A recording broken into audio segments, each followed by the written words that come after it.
All right, here's a video on how to reset the oil light on a Honda Odyssey. The first thing that you do is you take the key out, you put the key back in, you turn it to accessory, which is going to be 2 clicks. Right here on this little knob, you can click through the mileages and trip A, trip B, until you get to the oil life. When you get to that tab, you hold it down for 10 seconds. So here we go.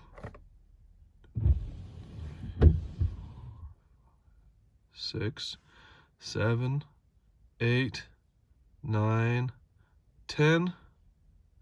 It'll start blinking. And then you hold it down again for another 5 seconds. So here we go.